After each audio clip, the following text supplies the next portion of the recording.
Hi. കഴിഞ്ഞ ദിവസം ഞങ്ങൾ ഈ ആൽബർട്ടായിലെ ഒരു മ്യൂസിയത്തിൽ പോയിരുന്നു. അവിടെ ചെന്നപ്പം ഭീമാകാരങ്ങളായ ദിനോസറുകളുടെ അസ്ഥികൂടങ്ങളൊക്കെ അവിടെ ശേഖരിച്ച് വെച്ചിരിക്കുന്നത് കാണാൻ കഴിയും. ദിനോസറുകൾ നമുക്കറിയാമല്ലോ, കോടാനുകോടി വർഷങ്ങൾക്ക് മുമ്പ് ഭൂമിയിൽ ജീവിച്ചിരുന്ന ജീവിവർഗങ്ങളാണ് ദിനോസറുകൾ. അവയുടെയും അതുപോലുള്ള പല മൃഗങ്ങളുടെയും അസ്ഥികൾ, അതുപോലെ അവയുടെ അവശിഷ്ടങ്ങൾ, ഫോസിലുകളൊക്കെ അവിടെ സൂക്ഷിച്ചിരിക്കുന്ന ഒരു പ്രദർശനം ഞങ്ങൾക്ക് കാണാനായിട്ട് കഴിഞ്ഞു.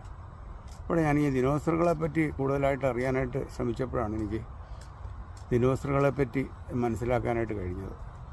അതിൻ്റെ ചരിത്രവും മറ്റു കാര്യങ്ങളുമാണ് ഇന്നത്തെ വീഡിയോയിലൂടെ പ്രതിപാദിക്കുന്നത്. നിങ്ങൾക്ക് ഇഷ്ടമായെങ്കിൽ ലൈക്ക് ചെയ്യുക.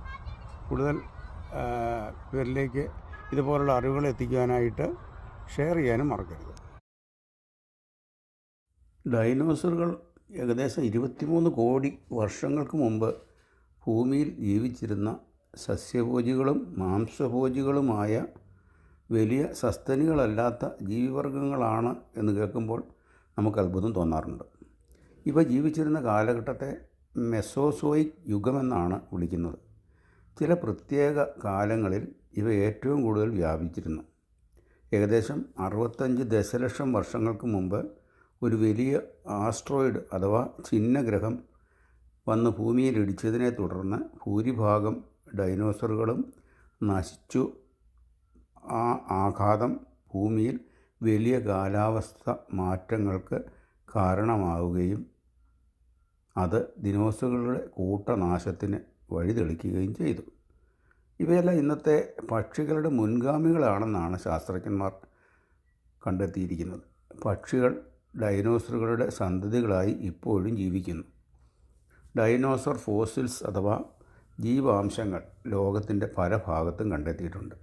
പ്രധാനമായും വടക്കേ അമേരിക്ക, USA, കാനഡ, പ്രത്യേകിച്ച് മൊണ്ടാന, ആൽബർട്ട എന്നീ കാനഡയുടെ പ്രൊവിൻസുകളിലും, ദക്ഷിണാമേരിക്കയിലെ അർജൻറ്റീനയിലും, ചൈന, മംഗോളിയ, ആഫ്രിക്കയിലും, യൂറോപ്പിലെ UK-യിലും, ജർമ്മനി, പോർച്ചുഗലിലും, ഇന്ത്യയിൽ മധ്യപ്രദേശ്, ഗുജറാത്ത് എന്നീ സംസ്ഥാനങ്ങളിലും ഡൈനോസറുകളുടെ ചില ഫോസിലുകൾ കണ്ടെത്തിയിട്ടുണ്ട്.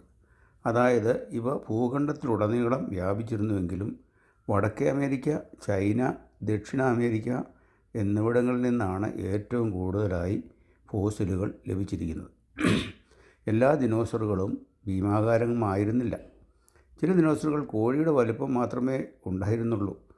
എന്നാൽ ഏറ്റവും വലിയ ദിനോസറുകളുടെ വലിപ്പം 40 മീറ്റർ നീളവും 70 ടണ്ണിലധികം ഭാരവും ഉണ്ടായിരുന്നു എന്നാണ് ശാസ്ത്രകാരന്മാർ പറയുന്നത്.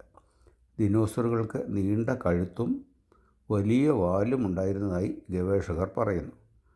ദിനോസറുകളിൽ ബാക്കിയോസോറസ് എന്ന വിഭാഗം സസ്യബുക്കുകളായിരുന്നു. ടൈറോനോസറസ് എന്ന വിഭാഗം മാംസബുക്കുകളുമായിരുന്നു. റെക്സ് എന്ന വിഭാഗപ്പേരുള്ള ദിനോസറുകൾ സസ്യങ്ങളെയും മാംസങ്ങളെയും ഭക്ഷിച്ചിരുന്ന മിശ്രബുക്കുകളും ആയിരുന്നു. ദിനോസറുകളുടെ ചരിത്രം നിങ്ങൾക്ക് ഇഷ്ടമായോ? എങ്കിൽ ഈ വീഡിയോ ലൈക്ക് ചെയ്യുക മറക്കരുത്. ഇതുപോലുള്ള വിവരങ്ങൾ നിങ്ങളുടെ സുഹൃത്തുക്കളിലേക്ക് എത്തിക്കാൻ ഈ വീഡിയോ ഷെയർ ചെയ്യാനും മറക്കരുതെന്ന് അഭ്യർത്ഥിക്കുന്നു.